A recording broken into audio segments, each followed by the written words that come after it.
নীরব আতঙ্কের আজকের কাহিনী এবং সমস্ত চরিত্র সম্পূর্ণভাবে কাল্পনিক। গল্পের প্লটকে রিয়েলিস্টিক এবং রাখার জন্যই প্রচণ্ড পরিমাণের অশ্লীল এবং কুরুচিকর ভাষার প্রয়োগ করা হয়েছে, তাই অবশ্যই হেডফোন নিতে ভুলবেন না। আর এই গল্পতে বাইনোরাল বা 3D অডিও এফেক্ট ইউজ করা হয়েছে। এবার গল্প শুরু করার আগে একটু দেখে নিন লেফট অথবা এল লেখা হেডফোনটি আপনার বাম কানে এবং রাইট অথবা আর লেখা হেডফোনটি আপনার ডান কানে আছে কিনা। যেমন ধরুন, আমি আপনার এখন বাম দিক থেকে কথা বলছি, এবারে আমি আপনার ডান দিক থেকে কথা বলছি। যদি উল্টো শুনে থাকেন তাহলে দয়া করে হেডফোনটি ঘুরিয়ে নিন। ধন্যবাদ।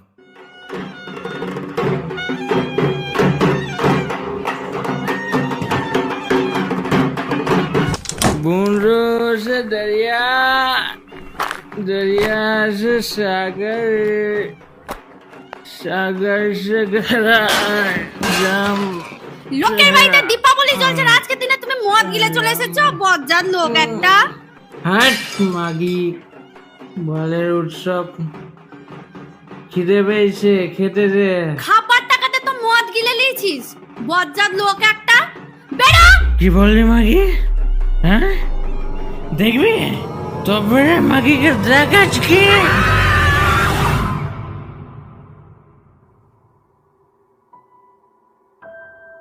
নীরব আতঙ্ক নিবেদিত রহস্যটা কি গল্পের ফার্স্ট পার্টে যা ঘটেছিল তা হয়তো আপনারা সবাই জানতে পেরেছেন।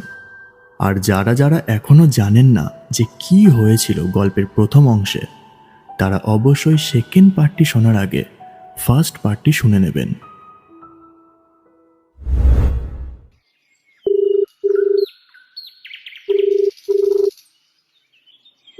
হ্যালো, কেমন আছেন স্যার? হ্যাঁ, ভালো আছি মৃত্যু।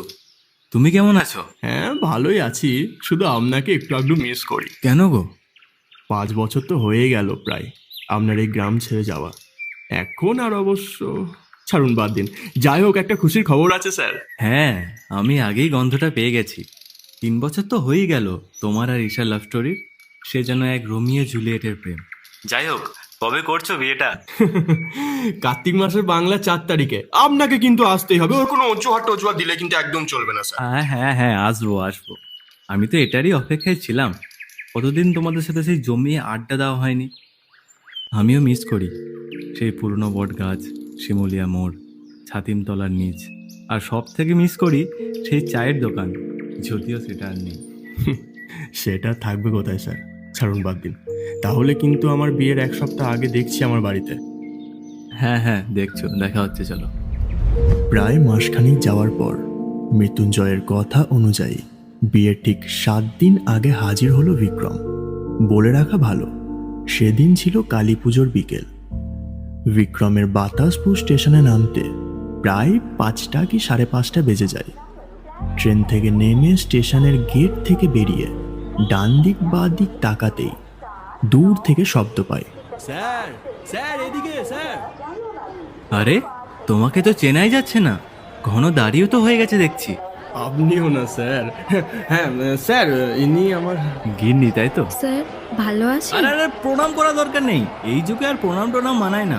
যাই হোক, জুটিটা কিন্তু খুব সুন্দর লাগছে। স্যার। চলুন দেখি।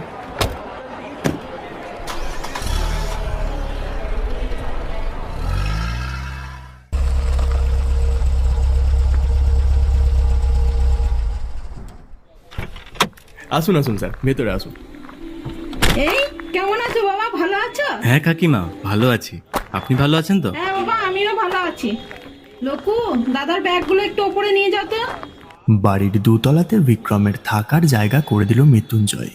অবশ্য এই 2 দিন মৃত্যুঞ্জয় হয়তো বিক্রমের সাথেই এক রুমে থাকবে। উফ, চারিদিকে কাপড় জামাগুলো পড়ে রয়েছে, নিজের কাপড় জামাগুলো একটু গুছিয়ে রাখতে পারো না? খুব সুন্দর লাগছে তোমায়। আচ্ছা বেশ, আর নাটক করতে হবে না, চলো দেখি স্যার রেডি হয়েছে কিনা। চলুন স্যার। কোথায়? আজকে তো কালী পুজো, চলুন ঘুরে আসি একটু সবাই মিলে। না না, আমাকে আবার কাবাব মে হাড্ডি কেন করছো? যাও তোমরা ঘুরে আসো। এমনিতেও আমার শরীরটা একটু ব্যথা, মানে এত জার্নি হয়েছে তো। যাও তোমরা মজা করো। আচ্ছা ঠিক আছে স্যার, কি বলবো আর। সেদিনের সন্ধেতে মৃত্যুঞ্জয় আর ঈশা ঘুরতে বেরোলো বাতাসপুর গ্রামের আশপাশগুলো। রাস্তায় থাকা ছোট্ট ছোট্ট ল্যাম্পপোস্টের আলো রাস্তার শেষ প্রান্ত অবধি পৌঁছয় না। যদিও আজ দীপাবলি, তাই ঘুঁটে গোবরের ধার চেপে মাটির বাড়িগুলির উঠোনে মোমবাতি প্রদীপের আলোর শিখা ছড়িয়ে ছিটিয়ে রয়েছে আনাচে কানাচে। এখানকার পরিবেশ বড্ড থমথমে। আজকের দিনে ওপারের শহরের ব্যস্ততা এপারের পরিবেশকে আঘাত করতে পারেনি। কয়েকটা ছোট বড় ঘর বাড়ি বাদ দিয়ে যদি লক্ষ্য করেন তাহলে দেখতে পাবেন ধু ধু জমি। তবে অন্য দিনের চেয়ে একটু হলেও আজ নেতিবাচক পরিবেশ সরিয়ে ইতিবাচক পরিবেশ হয়েছে। সেদিন মৃত্যুঞ্জয় এবং ঈশা ঘুরে ফিরে আসার পর বাড়িতে খেয়ে দিয়ে শুয়ে পড়ে। পরের দিন সকাল, বিক্রম বাড়ির ব্যালকনিতে বসে চায়ের চুমুক দিচ্ছে এবং মৃত্যুঞ্জয় বাথরুম থেকে বেরিয়ে চায়ের প্লেটটা হাতে নিতে যাবে ঠিক তখনই। হ্যাঁ বলো সুব্রত। স্যার 5 বছর পর আবার 5 বছর পর কি? স্যার 5 বছর পর আবার সেম। What same? স্যার জ্যোতি, এই জ্যোতি, কই রে? হ্যাঁ মা, আসছি। তোর বাপকে ডাক আর বল খেতে দিয়েছি, খেয়ে উদ্ধার করুক। না মা, আমি পারবো না, অন্ধকারে আমার ভয় লাগে। উফ, সবাই মিলে লেগেছে আমার উপরে। কই গো জ্যোতির বাপ, শুনছ? বজ্জাত লোকটা।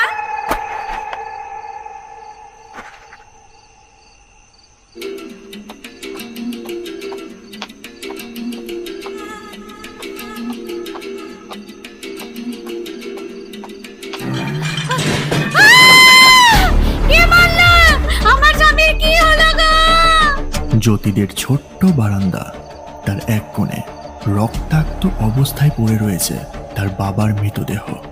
তার মাথার মাঝ বরাবর যেন কোনো এক ভারী কিছু দিয়ে আঘাত করা হয়েছে। গলার ললিটা অর্ধেক কেটে বাদ দেওয়া। সেখান থেকে ললির শিরা উপশিরা মাংসপিণ্ড ঠিকরে বেরিয়ে এসেছে।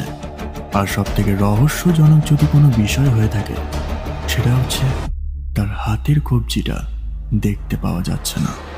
তার মানে তার মানে কি?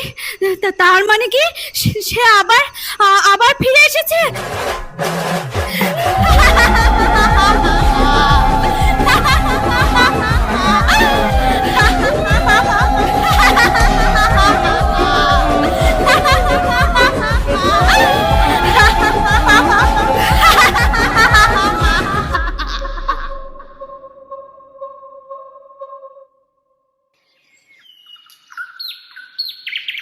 স্যার। হ্যাঁ বলো মিতু। স্যার আবার 5 বছর পর। 5 বছর পর কি? স্যার আবার 5 বছর পর একটা খুন। ব্যাস, গাড়িটা বের করো। তারা সোজা গাড়ি নিয়ে রওনা দেয় ভিকটিমের বাড়ির দিকে।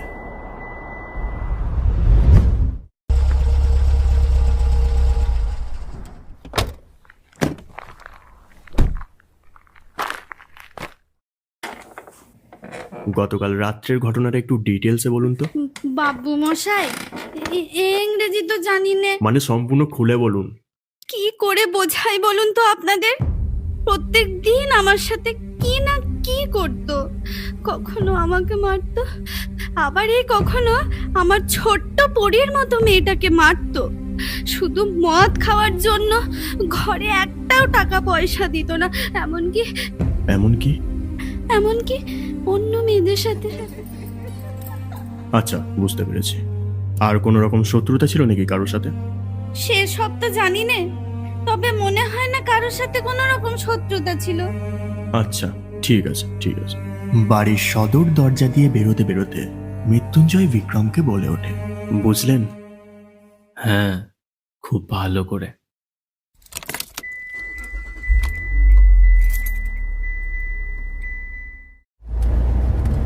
পাঁচ বছর পর আপনি এলেন আর সেম খুন। আপনার সাথে কি কোনো রকম পার্সোনাল? হ্যালো, কলিযুগের চাকা আর আমার শুয়োরের মতো ডাকা।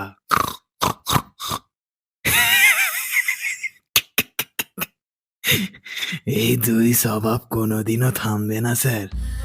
তো বলুন কেমন আছেন? আমার সঙ্গে ঈশ্বর কথা বলে, তোর সঙ্গে জানোয়ার। কলকি হয়ে কাটবো গলা, বার করব তরোয়াল। ও মা, তাই নাকি? মৃত্যুঞ্জয়ের হাত থেকে বিক্রম ফোনটা কেড়ে নিয়ে বলে ওঠে, আগের বারে গুলিটা তোর পিঠে মেরেছিলাম, এবারে তোর মাথায় মারবো। ও স্যার, আপনিও আছেন নাকি? সে তো আগেও শুনেছি পাড়া, কিন্তু এবারে আরো ব্যাপারটা যে জমে যাবে স্যার। তবে এবারে না, সুরে বাচ্চাটা বলবেন না, বড্ড খারাপ লাগে। আগের বারেও বলেছিলাম, এবারেও বলছি। হ্যাঁ, বলছি একটা কথা বলবো স্যার। দেখবেন আমাকে মারার চক্করে আপনার কোনো কাছের মানুষ যেন না হারিয়ে যায়, খুব খারাপ লাগবে।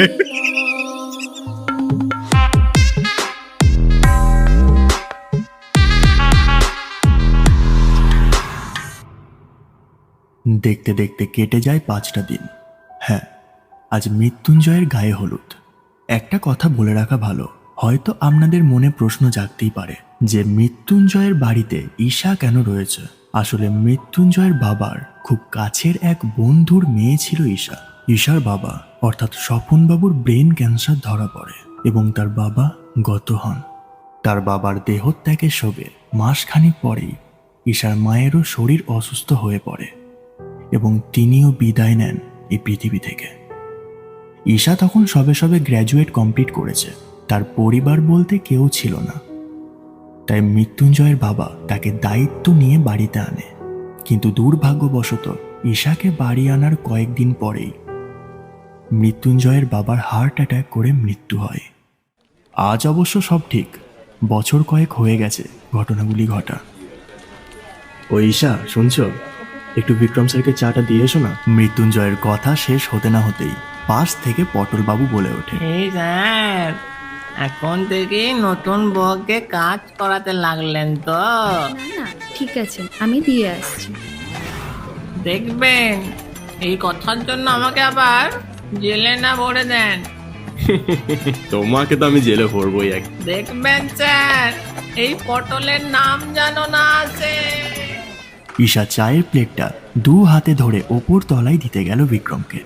প্রায় 30-40 মিনিট হওয়ার পর মৃত্যুঞ্জয় লক্ষ্য করল বাড়ির প্রধান দরজা দিয়ে ঘাড় নিচু করে প্রবেশ করছে বিক্রম। সেই দেখে মৃত্যুঞ্জয় বলে ওঠে, স্যার, আপনি এখানে? আপনি উপরে ছিলেন না?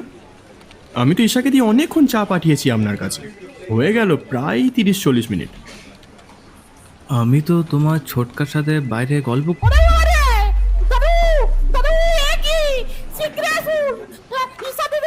দরমড়িয়ে সবাই উপর তলায় উঠে যা দেখতে পায় তা ছিল এক অবিশ্বাস্যকর দৃশ্য। সিলিং ফ্যানে ঝুলছে ঈশার মৃতদেহ। সম্পর্ক চালাবো। এই মর্মান্তিক দৃশ্য দেখা মাত্রই মৃত্যুঞ্জয়ের মা জ্ঞান হারায়। এতক্ষণ মৃত্যুঞ্জয় ঘরের এক কোণে পাথর হয়ে দাঁড়িয়েছিল, কিন্তু তার মায়ের পড়ে যাওয়ার আওয়াজ শোনা মাত্রই হুঁশে আসে এবং দৌড়ে চিৎকার করে এগিয়ে যায় আর বলতে থাকে, আরে ওকে কেউ নামাও, দাঁড়িয়ে দাঁড়িয়ে আপনারা দেখছেন কি সবাই? ঈশা, ঈশা, এই ঈশা, ওঠো না, কি হয়েছে তোমার? দেখো মৃত্যুঞ্জয়, সমস্যাহীন কিন্তু জীবন হয়নি। এই জীবনে সমস্যা, ডিপ্রেশন, অ্যাংজাইটি, নেগেটিভিটি এগুলো তো থাকবেই। থাকুক না এই জীবনের গতিপথের এক নিমিষে। কয়দিন পর আমাদের বিয়ে, এখন ভেঙে পড়লে পরবর্তীতে আমাদের সন্তানের ভারকে আমি একাই সামলাবো। নিমেষের মধ্যে গোটা অনুষ্ঠান বাড়ি মৃত্যুর শোকে থমথমে হয়ে গেল। কখন যে রাতের অন্ধকার সকালের আলোকে গিলে ফেলেছে বোঝাই গেল না। অন্ধকার ঘনিয়ে আসা মেঘাময় লাল আকাশে বিদ্যুতের ঝলক দেখা যাচ্ছে 1-2 দূর থেকে শোনা যাচ্ছে শেয়ালের ডাক। তবে আজ ঝিঝি পোকাগুলো শান্ত, তারাও যেন এই দুঃখে সামিল দিয়েছে। মদের গ্লাসটা সজোরে নামিয়ে মৃত্যুঞ্জয় বিক্রমকে জড়িয়ে ধরে বলে ওঠে, স্যার এটা কি হলো আমার সাথে? আমি তো কিছু বুঝতে পারছি না স্যার। আমার তো কোনো জবাব দেওয়ার কিচ্ছু নেই স্যার। জানেন স্যার, আমাকে এসব প্রায় দিন বলতো, মৃত্যুঞ্জয়, সমস্যাহীন কিন্তু জীবন হয় না। এই জীবনের সমস্যা, ডিপ্রেশন, অ্যাংজাইটি, নেগেটিভিটি এগুলো তো থাকবেই, কিন্তু তুমি কোনোদিন ভেঙে পড়ো না। আজ আমি ভেঙে গেলাম স্যার, আজ আমি ভেঙে গেলাম। এত স্মৃতি আমি কোথায় রাখবো, কি করে থাকবো বলুন স্যার?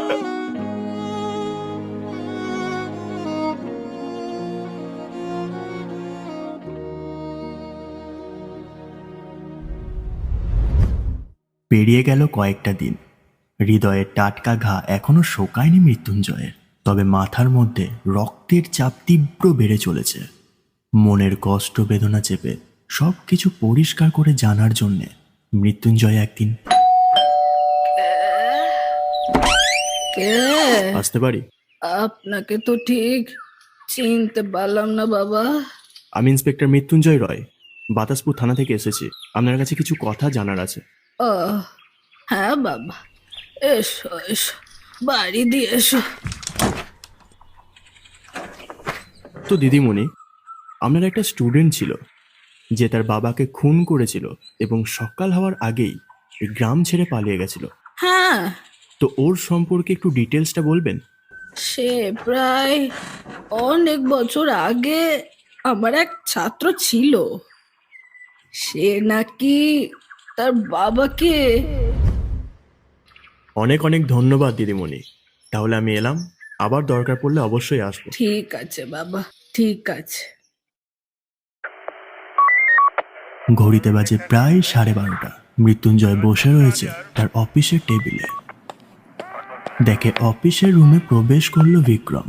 কপালের বিন্দু বিন্দু ঘামগুলোকে মুছতে মুছতে বিক্রম মৃত্যুঞ্জয়কে প্রশ্ন করে, কি ব্যাপার? হ্যাঁ, সকালেই ঘুম থেকে উঠলাম, তুমি গায়েব। গেছিলে এটা কোথায় বুঝি? বেরিয়েছিলাম একটু ইনভেস্টিগেশনের উদ্দেশ্যে। দিয়ে কিছু জানতে পারলে? বাল পারলাম জানতে, মুখই খুলতে চাইছে না লেওড়া। এদিকে মায়েরও শরীরটা অসুস্থ, যেতে হবে আবার একটা নাগাদ। হ্যালো হ্যালো স্যার, আবার একটা খুন হয়েছে। কোথায়? শুনুন স্যার, এবার খুনটা কোনো পুরুষ মানুষ বা মাতাল মানুষের নয়। তাহলে? স্যার, খুনটা হয়েছে একটা বৃদ্ধ মহিলার। হোয়াট? কোথায় হয়েছে কোনটা? স্যার, খ্যাপা গ্রামে। খ্যাপা গ্রাম যথেষ্ট সুখ এবং স্বাচ্ছন্দ্যে ভরা, শান্ত নিবিড় গ্রাম। এখানে আজ পর্যন্ত কোনো রকম বাজে কিছু ঘটেনি। তবে অনেকদিন আগে, থাক এটা না হয় আপনাদেরকে একটু পরেই জানানো যাক। তবে এটা জানাতে পারি যে খ্যাপা গ্রামে বৃদ্ধ মহিলার খুন। তবে কি আজ সকালে মৃত্যুঞ্জয় যে দিদিমণির সাথে কথা বলল? বিক্রম স্যার, আমি এইমাত্র জানতে পারলাম যে আপনি গত 5 বছর আগে যেই দিদিমণির ঘটনাটা বলেছিলেন, এটাই উনি। ওনাকে খুন করে দেওয়া হয়েছে স্যার, কিন্তু এবারও খুনে হাতের কবজিও কাটা নেই আর গলায় কোনো ব্লেডের দাগও নেই। তবে বোঝা যাচ্ছে যে মার্ডারটা খুব ভালো করে এক্সিকিউট করা হয়েছে। তার মানে এটা পাছুর কাজও নয়। তাহলে কে হতে পারে মৃত্যু? কে হতে পারে স্যার? আমি গন্ধ শুকে বুঝতে পারছি যে খুনিটা আমাদের আশেপাশে আছে। তোমার কি কাউকে নিয়ে সন্দেহ হচ্ছে? তাদের কথোপকথন হচ্ছিল মৃত দিদিমণির বাড়ির পাশে থাকা পুকুর পাড়ের কাছে। সুব্রত মৃত্যুঞ্জয়কে কেস রিলেটেড কিছু একটা কথা বলতে যাবে ঠিক তখনই। হ্যালো, কি স্যার, খুব দুঃখে আছেন বুঝি?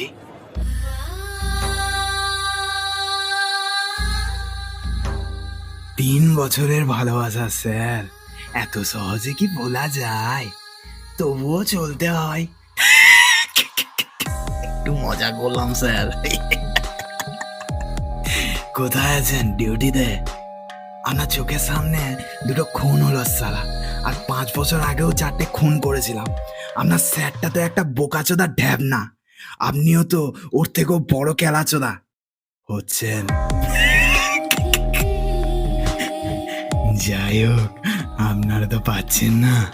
সকালে একটা খুন করেছি, রাতেও আবার একটা খুন করব। কোথায়? সেটা আপনারা খুঁজে নিন। সময় সন্ধ্যে 7:30। মৃত্যুঞ্জয় এবং বিক্রম পরিকল্পনা করে যে তারা আলাদা আলাদা হয়ে বেরোবে। অর্থাৎ মৃত্যুঞ্জয়ের নিজস্ব অল্টোতে বিক্রম থাকবে আর মৃত্যুঞ্জয় তার নিজস্ব বাইকে। কিন্তু সুব্রত অথবা তার কোনো সাগরে থাকবে না, কারণ এবারের মামলা মৃত্যুঞ্জয় এবং বিক্রমের একান্তই ব্যক্তিগত। জঙ্গলের পাশে থাকা মেঠো পথ দিয়ে গাড়ি চলছে বিক্রমের। হিংস্র গর্জনের বিদ্যুৎ ঝলক সরিয়ে ঘন জঙ্গলের প্যাচপ্যাচে কাদার মধ্যে গুড়োগম্ভীর শব্দে এগিয়ে চলেছে মৃত্যুঞ্জয়ের বুলেট। হঠাৎই অন্ধকার জঙ্গলে কাদা থাকায় মৃত্যুঞ্জয়ের বাইকটা স্লাইড খেয়ে ডাল সামলাতে না পেরে পড়ে যায়। মৃত্যুঞ্জয়ের পরে থাকা ধবধবে সাদা জামা নিমেষের মধ্যেই কাদায় পরিপূর্ণ। মৃত্যুঞ্জয় উঠে দাঁড়াতেই তার পড়ে থাকা বাইকের হেডলাইটের আলোয় লক্ষ্য করে সামনে কেউ একজন দাঁড়িয়ে। এবার যত সম্ভবত মৃত্যুঞ্জয় দেখতে পায় প্রায় 6 ফুট লম্বা, বছর 30-এর এক যুবক, পরনে কালো চাদর। এবার মৃত্যুঞ্জয়ের পকেটে থাকা ফ্ল্যাশ লাইট জ্বালিয়ে দেখতে পায় কাকড়ায় চেহারা, গাল ভর্তি দাড়ি, রাজকীয় ভঙ্গি, অথচ চোখগুলো শান্ত ঠান্ডা শেয়ালের মতন। বাম হাতে ধরে রয়েছে অচেনা কোনো এক ব্যক্তির অর্ধেক কেটে ফেলা কবজি, আর ডান হাতে গরুল জাতীয় কোনো এক অচেনা নামের অস্ত্র। এবার সে খিল মিলিয়ে হেসে অশ্লীল ভাষায় বলে ওঠে, কি রে মা, আমাকে খুঁজে নিলি তাহলে? অবশ্য তুই আমাকে ধরিসনি, আমি তোকে নিজের থেকে ধরা দিলাম। তোরা তো খুঁজে পাবি না, তোদের মাথায় গু আছে, গু আছে, গু আছে। পাঁচু, কথা ঘোরানোর চেষ্টা করবি না কিন্তু। এক্ষুনি স্যারেন্ডার কর, না হলে আমি কিন্তু গুলি চালাতে বাধ্য হব। এই এডিটর, একবার ব্যাকগ্রাউন্ড মিউজিকটা অফ করো তো। একটা কথা বলি শোন না, তোর বইয়ের না খুব কাট ফিগার ছিল, একদম মারকাটারি। যাই হোক, মরে গেল। বেঁচে থাকলে একটু যদি হাত দিতে পারতাম না, ওই কোমরটাই, উফ মাদা। তোকেও তোর বইয়ের কাছে পাঠিয়ে দিচ্ছি। আয় আয় আয় আয় আয়। দৌড়ে এসে মৃত্যুঞ্জয় সজোরে ঘুষি মারলো পাঁচুকে। স্যার লাগছে, স্যার লাগছে না।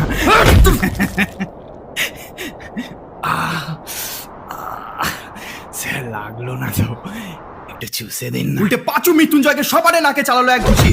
চারিদিক অন্ধকারের চেয়েও গভীরতর অন্ধকার দেখলো মৃত্যুঞ্জয়।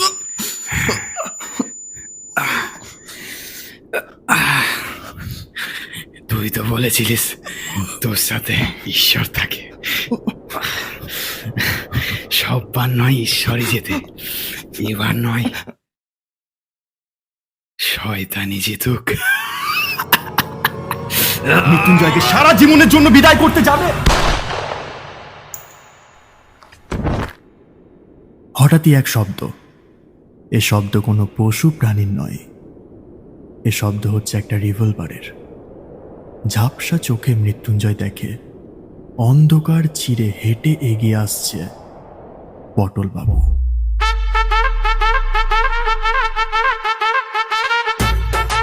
পটল, তুমি? হ্যাঁ আমি, তবে আমি পটল নয়, মৃত্যু। আমি হচ্ছি সত্যজিৎ ব্যানার্জি, আমি একটা স্পাই এজেন্ট। শোনো তাহলে, গত 6-7 বছর আগে থেকে আমি গা ঢাকা দিয়ে পটল নামে ছদ্মবেশে আছি এই বাতাসপুর গ্রামে। কিন্তু আপনি কি করে জানলেন আজকে খুন হবে? তাহলে বলছি শোনো, সেদিন তোমাদের গায়ে হলুদের দিন, যখন ঈশা বিক্রমকে চা দিতে তোমার বাড়ির ওপর তলায় যায়, তখন। না না, ঠিক আছে, আমি দিয়ে আসছি।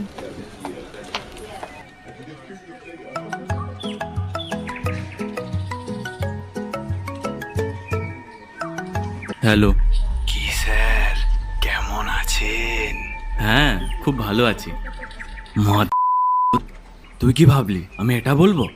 শালা আমি যেই গ্রামে ঢুকেছি আবার সেই তুই খুন স্টার্ট করে দিয়েছিস। আমার মাইন্ডটা তো আগে 5 বছর আগে ফাঁক করে রেখেছিলিস, আবার এখন ফাঁক করে দিয়েছিস। তোকে যদি আমি পাই না ভাই, কি যে হালাত করবো তোর। হালাত করবি?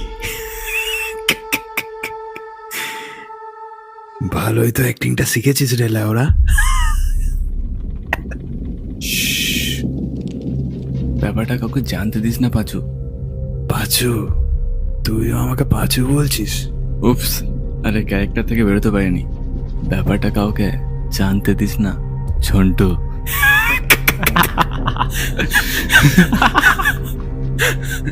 দেখ, তুই যেমন ভাবে খুনগুলো করছিস, তোকে ধরাটা কিন্তু খুব ইজি হয়ে যাচ্ছে এবারে। তুইও না পারিস বটে। হ্যাঁ, জঙ্গলের ব্যাপারটা তোর মনে নেই এখনো? যা ঝন্টু, বাঁ দিকে ছোট, আমি ডান দিকে গিয়ে গান নিয়ে ঠিক একটা সাউন্ড করে দিচ্ছি আর সকালে আমি সব বুঝে দিচ্ছি। আমি আছি তবে। আমি জানি তো, তুই না থাকলে আমি কিচ্ছু না রে। যা, আমি দেখছি পুরো ব্যাপারটা।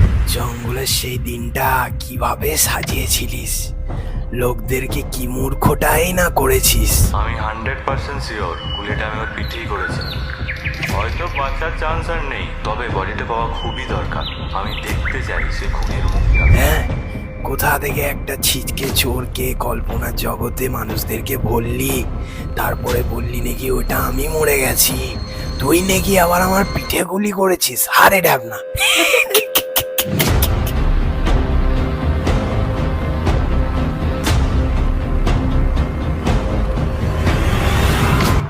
সত্যি তুইও না পারিস বটে। ঠিক আছে শোন, আগামী রবিবার তোকে শ্যামল বলে যাকে বলেছিলাম না, ওই কাজটা কিন্তু এবারে ফিনিশ করতে হবে। বিক্রম স্যার, আপনি মানে আপনি এগুলোর সাথে যুক্ত এতদিন ধরে? ঈশা, কাম ডাউন ঈশা, আমি তোমাকে পুরোটা বোঝাচ্ছি। দাঁড়াও, শোনো শোনো। না স্যার না। ঈশা, আমার কথাটা শোনো। এটা কিন্তু শোনো আমার কথাটা ঈশা। বিক্রম তার শক্ত হাতে ঈশার কোমল মুখ চেপে ধরে আছাড় মেরে ফেলল বিছানার উপরে। পাশে থাকা নরম বালিশ শরীরের সর্বোচ্চ শক্তি দিয়ে বিক্রম চেপে ধরল ঈশার মুখে। মন দিয়ে শোনো, কথাটা শোনো আমার, তোমাকে সব বোঝাবো তোমাকে আমি।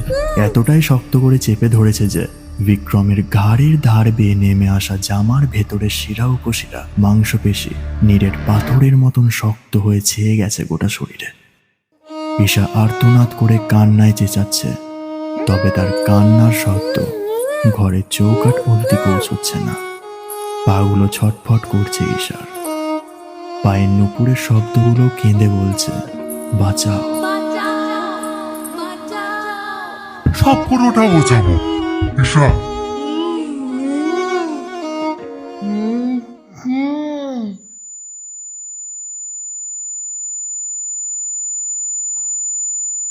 হঠাৎই সব শান্ত। একই সেই বিধ্বংসী ঝড় আসার আগের নিস্তব্ধতা। বাবারে, সারা বাড়িতে এত কাজ পড়ে আছে আর মাসিমা শুধু আমাকেই পাই। ঈশা তুমি মনে, ঈশা তুমি মনে, আনাও শাড়িটা। তারপর আমি যখন চায়ের দোকানে বসেছিলাম, তখনই দেখলাম বিক্রম বাড়ির পেছন দরজা দিয়ে বেরিয়ে কোনো দিক না তাকিয়ে মাথা নিচু করে বাড়ির সদর দরজা দিয়ে প্রবেশ করে। ও, তোরা সব জানতে পেরে গেলি? জেনে গেলি তোরা পুরোটা? ঝন্টু, এ ঝন্টু ভাই, এ ওড়াছিস কেন ঝন্টু? এ তোরা পারছিস খুনগুলো করতে? আমার জন্য এত খুন করলো, হ্যাঁ? কতবার বলবো তোদেরকে?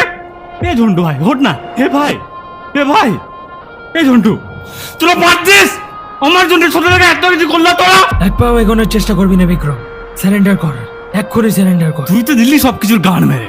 শালা মাতাল চোদা পটল, পরের দানটা তো তোরই ছিল রে। পটল নয়, সত্যজিৎ ব্যানার্জি, সিনিয়রকে সম্মান দিয়ে কথা বলতে সে। বিক্রমের হাতে থাকা রিভলভার রিলোড করাই ছিল। সম্মুখে সত্যজিৎ ব্যানার্জির মাথার মাঝ বরাবর গুলি চালালো। কাদার মধ্যে আছড়ে পড়লেন সত্যজিৎ ব্যানার্জি, তবে আর উঠে দাঁড়াতে পারলেন না। ওখানেই শেষ নিঃশ্বাস ত্যাগ করলেন তিনি।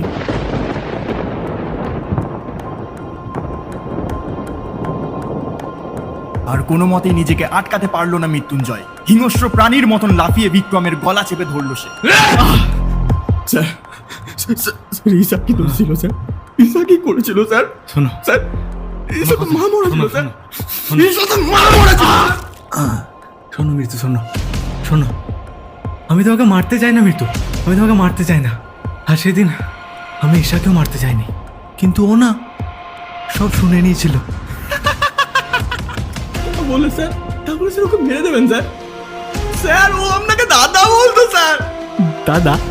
আমি তো নিজের বাপকেও ছাড়িনি রে। বালের স্যার, ও অনাথ ছিল স্যার। স্যার স্যার আমি ওকে একমাত্র ওর পেছনে শুধু আমি থাকতাম ব্যাক সাপোর্ট হয়ে স্যার। বিক্রম মৃত্যুঞ্জয়কে জোরে ঠেলাতেই মৃত্যুঞ্জয় ধরে রাখা বিক্রমের জামার বুকের বোতাম সমেত ছিঁড়ে গেল দেখতে পাচ্ছিস না বল? এবং সাথে সাথেই ঝাপসা আলোতে মৃত্যুঞ্জয় বিক্রমের বুকের দিকে তাকায়, লক্ষ্য করে। কে? আসতে পারি? আপনাকে তো ঠিক চিনতে পারলাম না বাবা। আমি ইন্সপেক্টর মৃত্যুঞ্জয় রয়, বাতাসপুর থানা থেকে এসেছি। আপনার কাছে কিছু কথা জানার আছে। ও হ্যাঁ বাবা, এসো এসো, বাড়ি দিয়ে এসো।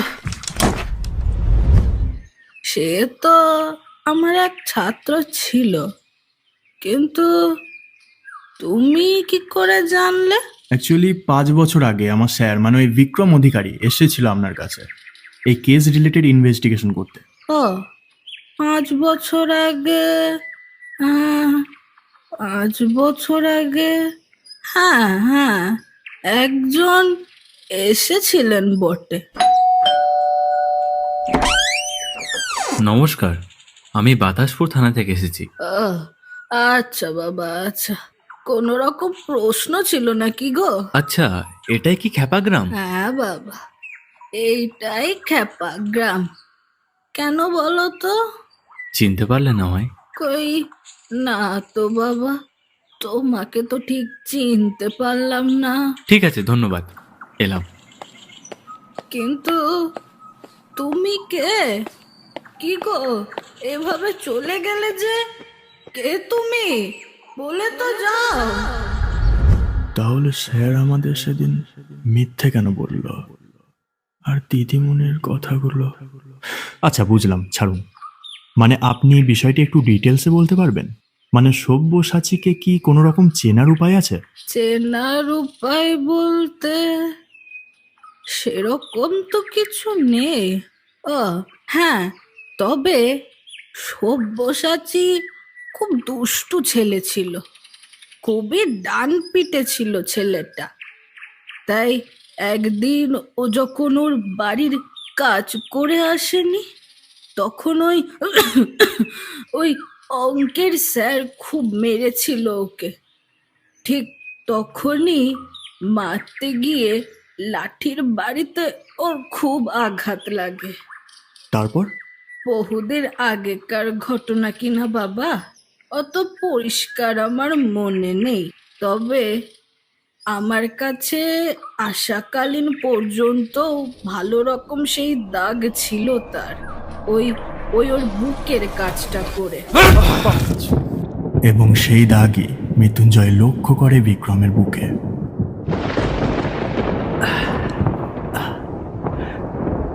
ঈশা মরে গেছে বলে এত কষ্ট হচ্ছে নাকি? হ্যাঁ, আমার লাইফেও না এরকম একটা ইম্পর্টেন্ট পার্সন মারা গেছে। কে জানিস? যে আমাকে জন্ম দিয়েছিল, আমার মা।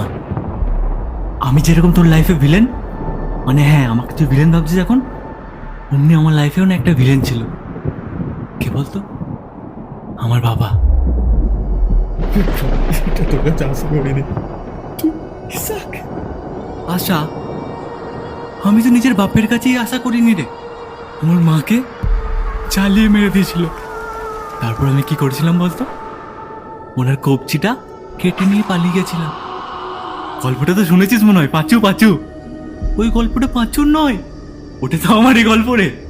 তারপর এতে পড়ে আছে ঝন্টু, আমার প্রাণ প্রিয় বন্ধু, আমার জন্য সব করলো, কত খুন না করলো, কিন্তু আজকে পটল মেরে দিল ওকে।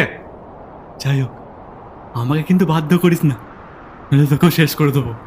বেশ শোন, তোকে না মারবো না, একটা কাজ কর, তুই আর আমি মিলে একটা টিম বানাই, যেখানে আমরা মাতালদেরকে না গড়ে মেরে রেখে দেবো।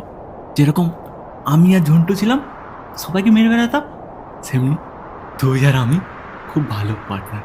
আমরা তো এমনিতেই ভালো, আমি তোকে মারতে চাইছি না, আয় হাতটা বাড়া। আন্না, আগে তুই আমার চোখে একটা সম্মানীয় ব্যক্তি ছিলিস, তোকে বিক্রম স্যার বলতাম, স্যার। আর আজকে তোর এই জানোয়ারের মতন রূপটা দেখে তোর এই সম্মানটা আমার পায়ের নিচে রে। আর কি বলছিলিস? হাত মেলানোর কথা? ওই দেখ ঈশা দেখছে, ঈশা সব দেখছে।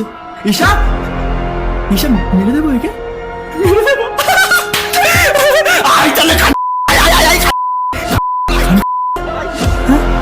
মায়ের নেমে গাল, মায়ের নেমে গাল। তোকে তো আমি আমার একটা ভাই বলেছিলাম, কিন্তু তুই তো একটা চুদির ভাই।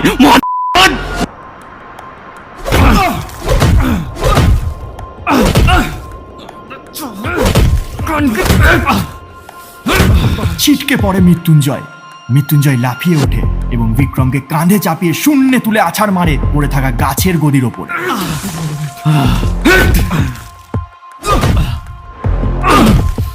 দেখে মনে হচ্ছে যেন দাপুর যুগের অর্জুন এবং কর্ণের লড়াই।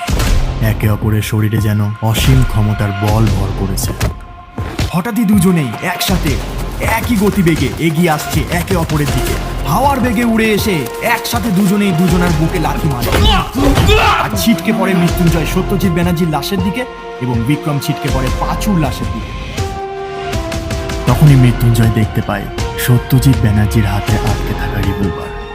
কিছু না ভেবে মৃত্যুঞ্জয় রিভলভারটা হাতে নিয়ে বিক্রমের দিকে তাক করে এবং বিক্রম ওটা দেখার পর নিজেকে আটকাতে না পেরে কোমরে গোজা রিভলভারটা বের করে মৃত্যুঞ্জয়ের দিকে তাক করে।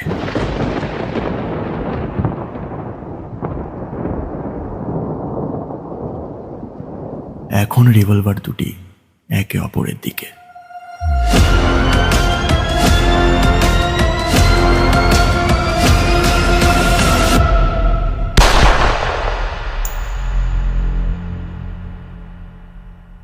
শুনছিলেন নীরব আতঙ্ক নিবেদিত রহস্যটা কি পার্ট 2।